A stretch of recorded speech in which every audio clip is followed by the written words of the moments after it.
세상에 떠도는 기묘한 괴담들. 첫 번째 이야기, 일본 교토 하숙집에 소름 끼치는 실화괴담. 예전에 아버지가 해주신 이야기를 적어보겠습니다. 현재 60대이신 아버지께서는 태어날 때부터 지금까지 쭉 홋카이도에서만 살아오셨습니다. 그러다 대학에 진학하면서 유일하게 홋카이도를 벗어나서 동경하던 교토에서 대학에 다니셨는데 그곳에서는 하숙 생활을 하셨다고 합니다. 아버지는 당시 그 하숙집 주인 아저씨를 많이 좋아하셨다고 했습니다.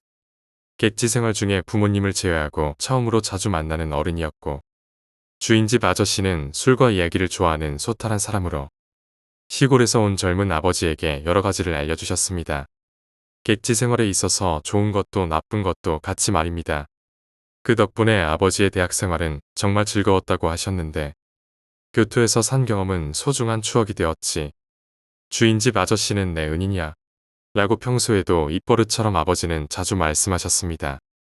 이후 대학을 무사히 졸업하고 다시 고향인 홋카이도로 돌아와 취직하셨지만 아버지는 평소 성격이 야무지지 못한 편이시라 직장 생활에 처음 적응하느라 고생을 많이 하셨다고 합니다.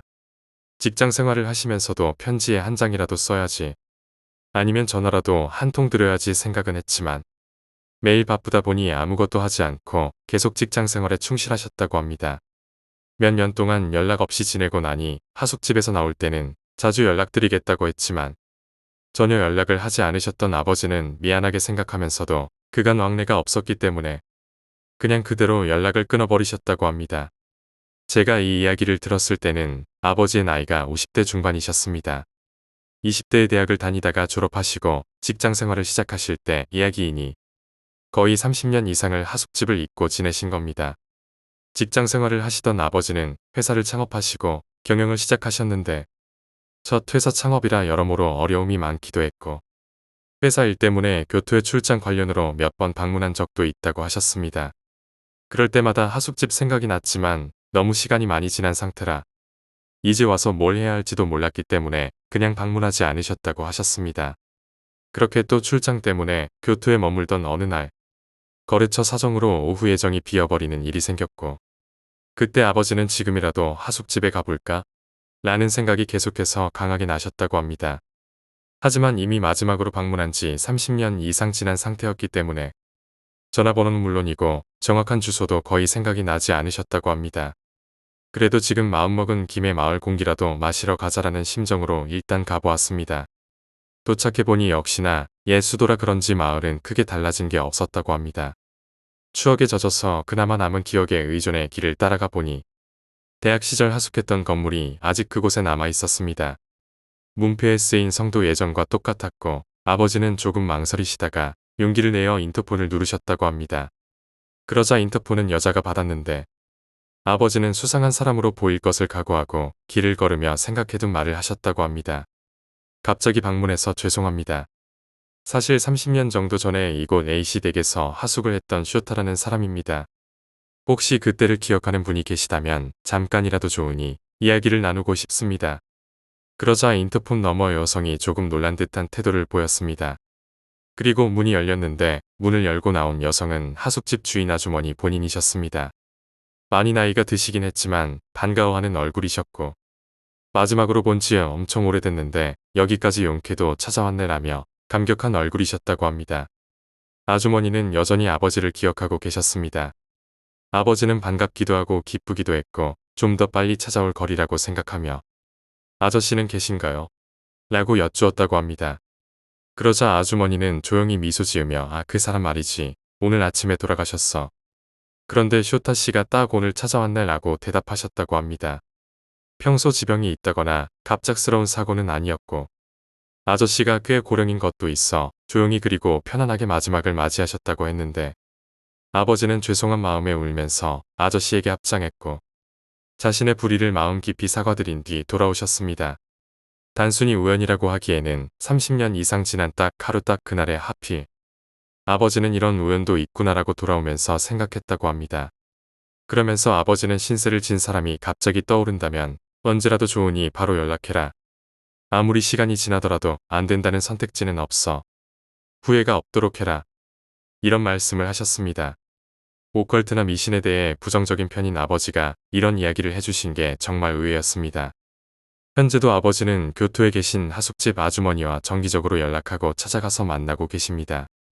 얼마 전에는 하숙집을 아버지 회사의 도움으로 무료로 인테리어 등을 바꿔주시거나 보수해주신 곳도 있다고 하셨습니다. 두 번째 이야기, 정신병원.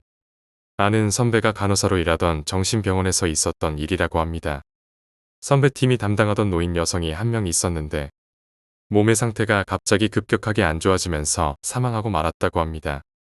정신병원에 있었지만 평소에 사교적으로도 밝았고 간호사나 주변 환자들과 사이도 좋았고 충분히 정상적인 대화가 가능했던 노인이라 왜 이 정신병원에 오래 있는지 모르겠다고 말하는 간호사가 있을 정도였다고 합니다. 정신병원에 오래 있었지만 가족이나 지인 등의 면회가 전혀 없던 사람이라 선배가 대신해서 환자의 사물을 정리하던 중 한 권의 일기장을 발견했다고 합니다. 아무 생각 없이 메모장을 넘겨보니 매일 있었던 일이나 병원식 식단, 보고 싶은 TV 프로그램에 대한 메모 등 별것 없는 일상적인 내용들이 쓰여 있었다고 합니다. 오늘은 A 간호사님과 산책을 나갔다. 변함없이 상냥한 사람이다. 내 이야기도 잘 들어줘서 마음이 편해졌다. 분수도 너무 아름다웠다. A는 선배 이름이었습니다. 이런 기록들도 있어서 선배는 조금 눈물이 나기도 했는데 계속 넘겨보다가 돌아가시기 바로 전날 쓴 내용을 본 선배는 전율했습니다.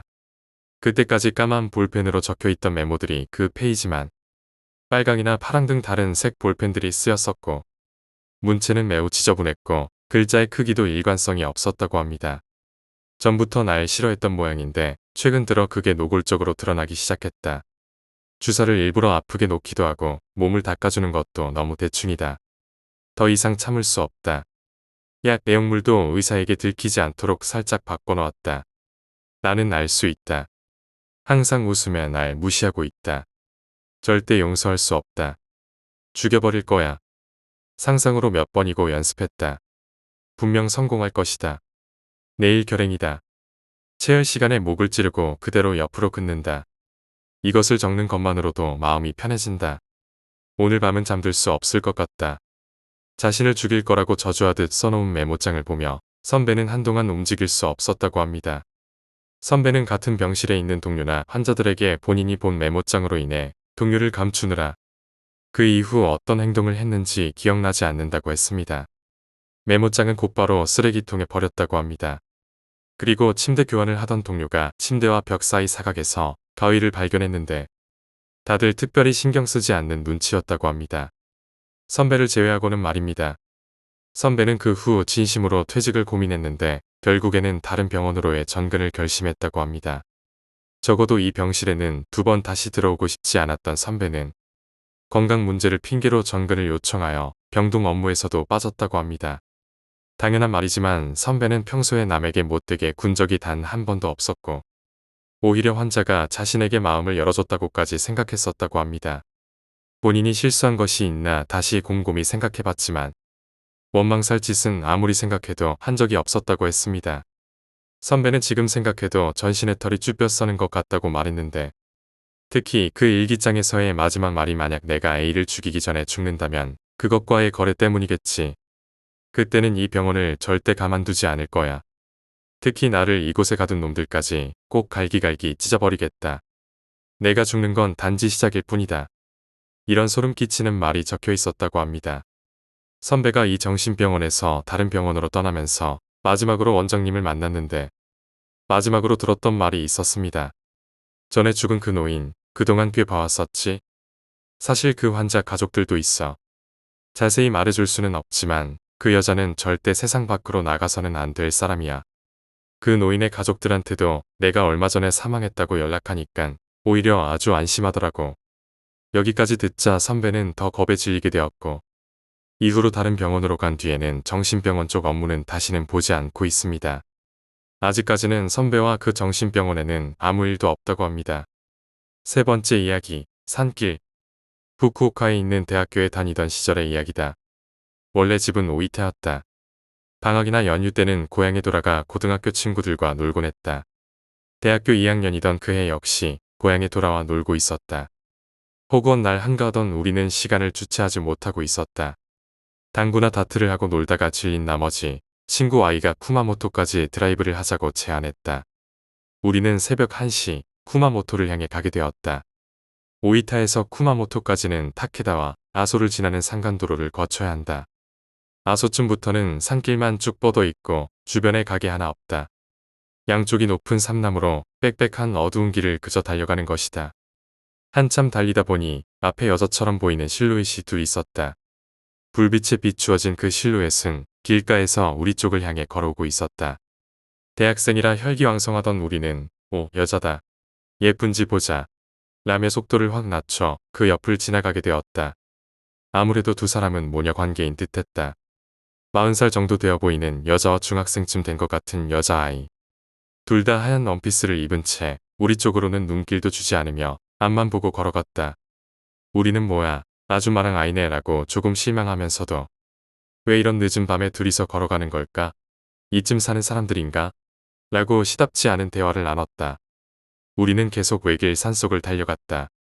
그리고 20분 정도 지났을까? 또 앞에 여성의 실루엣이 보였다. 우리는 다시 속도를 늦춰 얼굴을 바라봤다. 그리고 얼굴을 확인한 우리는 한마디 말없이 그 옆을 지나갔다.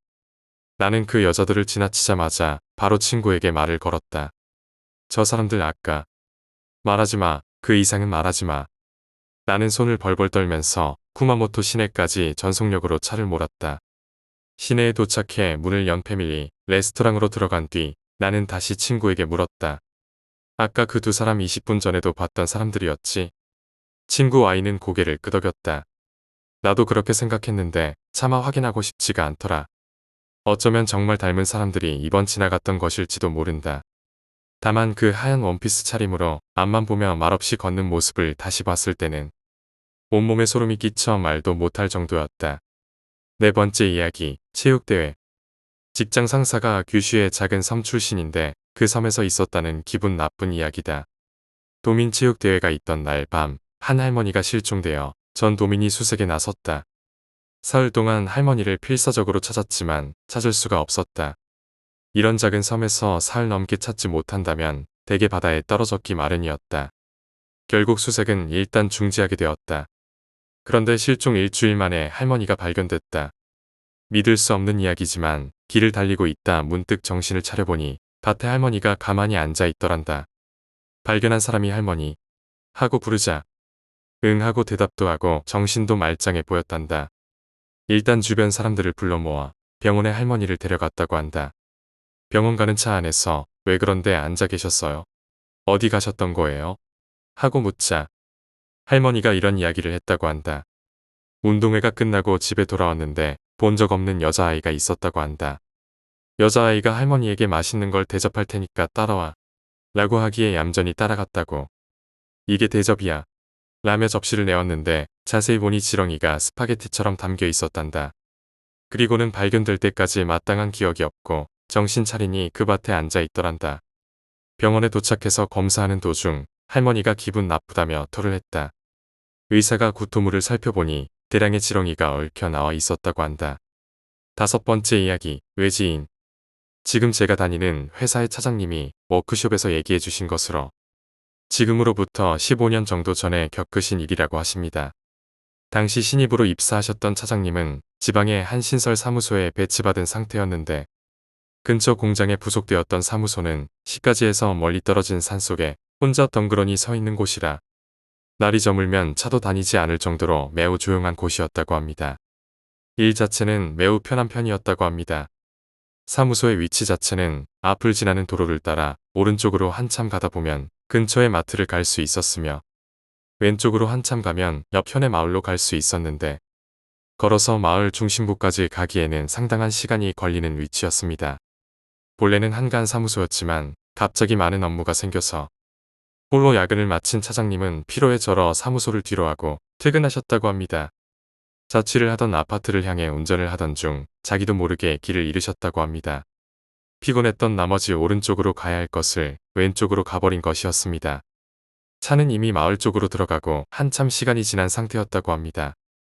도로를 지나는 다른 차도 없었던 터라 바로 차를 돌려 돌아가면 됐을 텐데 차장님은 일단 도로를 따라 직진했다고 합니다. 가던 길로 쭉 달리면 원래 가려던 길로 돌아갈 수 있는 길이 나올 거라고 생각했는데 도로 정리가 제대로 되지 않은 시골길은 예상과는 훨씬 달랐다고 합니다.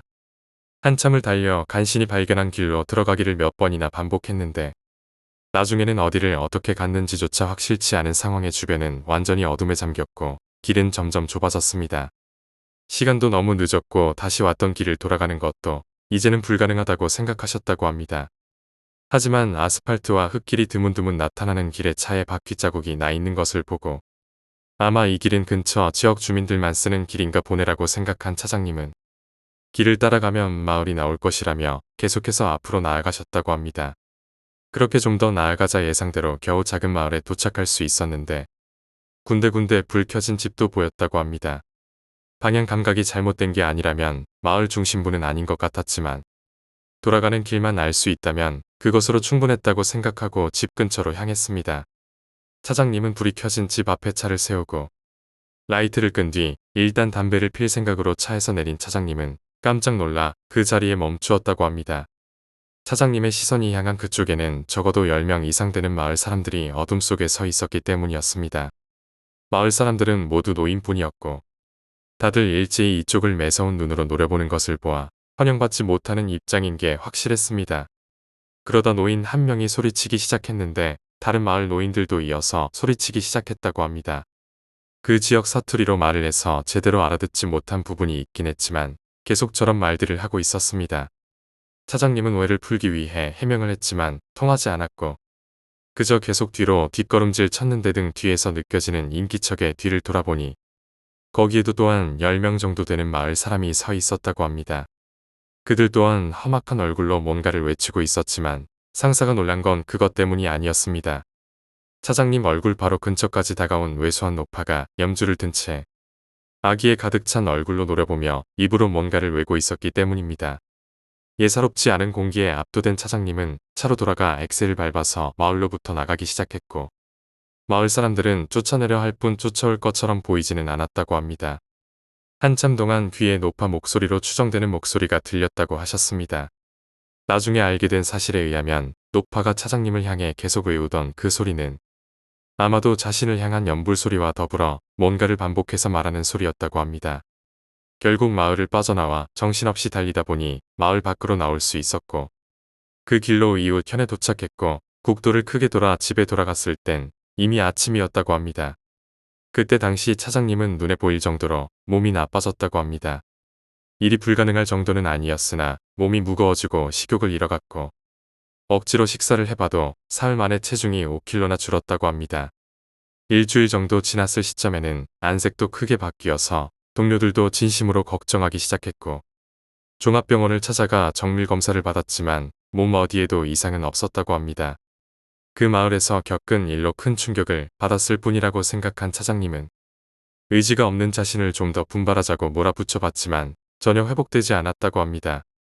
건강이 좋지 않아서 잠시 휴가를 내고 쉬던 어느 날 면사무소 쪽에 있던 기업 인사 담당자와 잠시 만날 일이 생겼는데 그 인사 담당자는 차장님과 비슷한 또래여서 평소부터 사이가 좋았다고 합니다.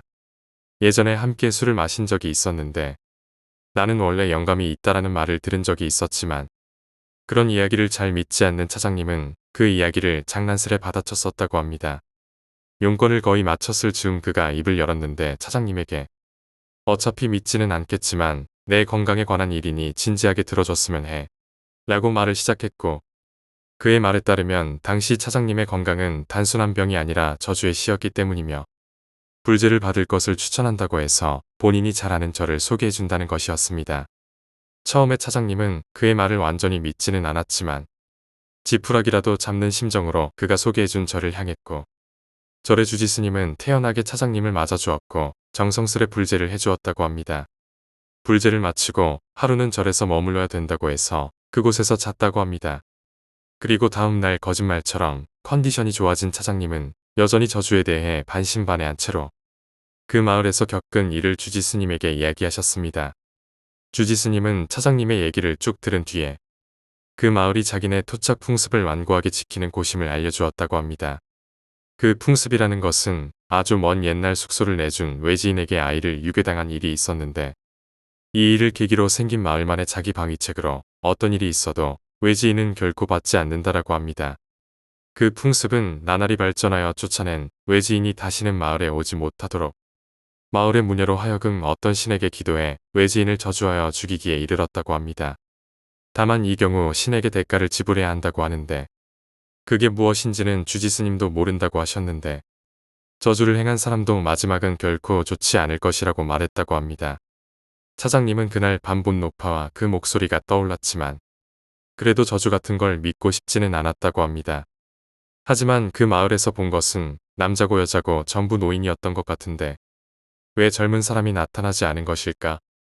애당초 아무리 시골이라고는 해도 요즘 같은 시대에 그런 풍습에 사로잡힌 채 살아간다는 사실은 도무지 믿기 어렵다고 생각한 차장님은 주지 스님에게 물었다고 합니다. 주지는 그 말을 듣고 차장님이 아직 모든 것을 이해하지 못했음을 알고 살짝 미소 지으며 대답해 주었다고 합니다. 그 마을은 일본 전국에서도 꽤 빠르게 고령화를 맞은 곳이며 남은 노인들은 주위와의 교류를 완강히 거절하며 잊지도 않은 갓나 나이를 지킨다는 명분으로 외지인을 쫓아내고 있다는 것이었습니다. 그러던 끝에 마을은 서류상으로는 폐촌이 된 지 30년 이상이 지났다는 얘기였고 마을의 남은 노인들은 외부와 교류를 끊은 채 그들끼리 살아가고 있다고 했습니다. 차장님은 이야기를 듣고 전신에 일어나 노헌을 지금도 잊지 못한다고 말하셨습니다.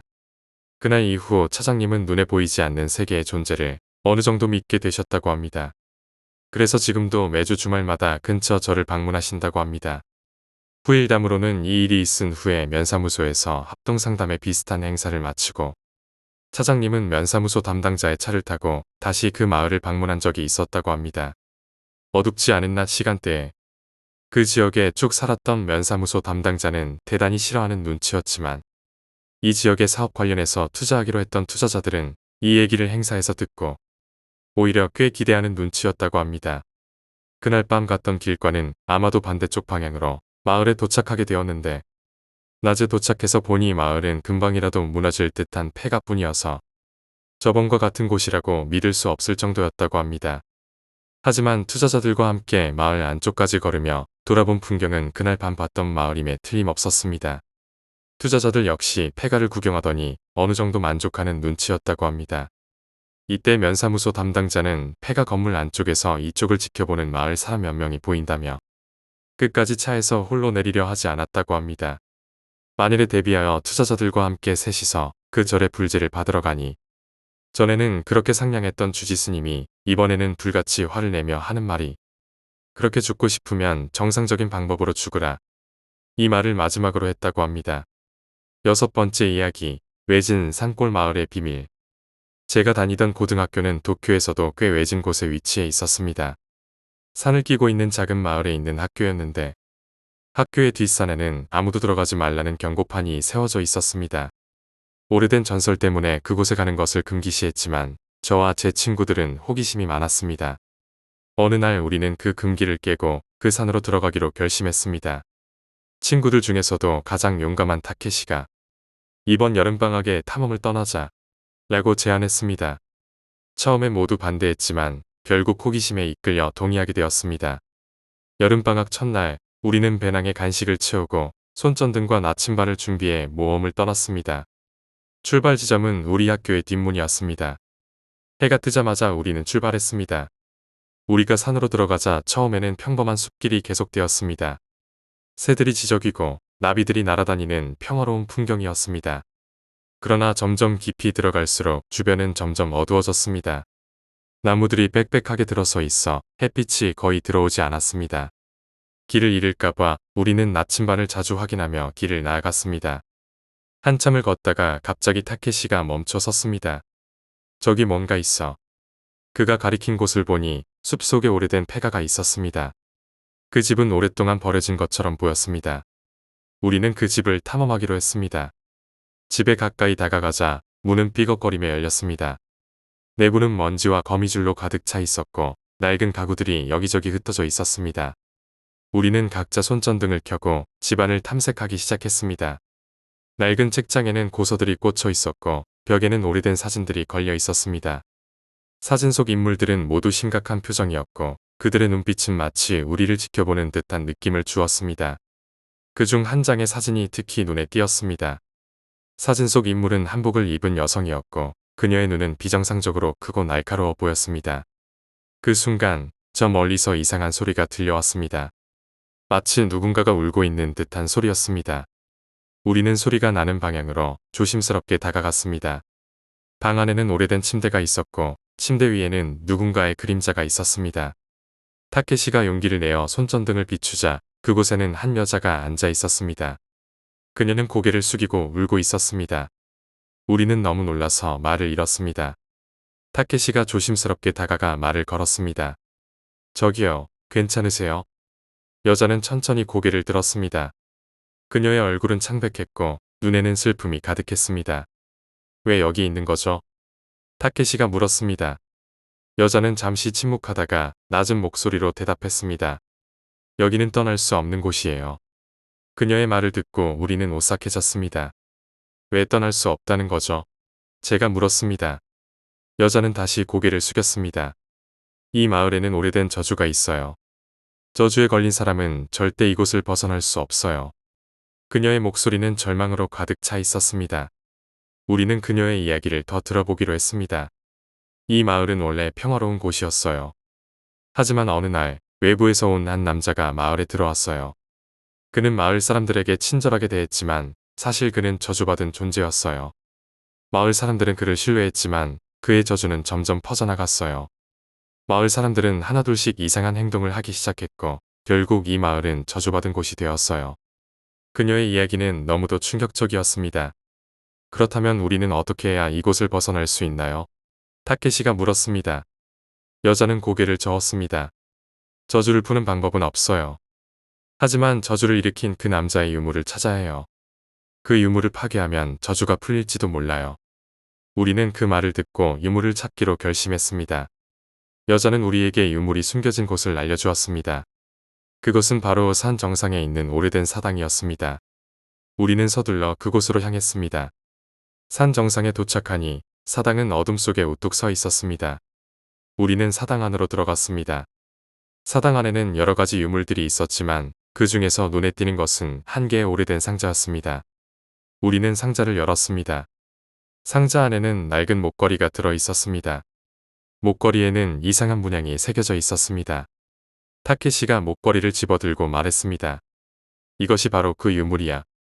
우리는 목걸이를 파괴하기로 했습니다.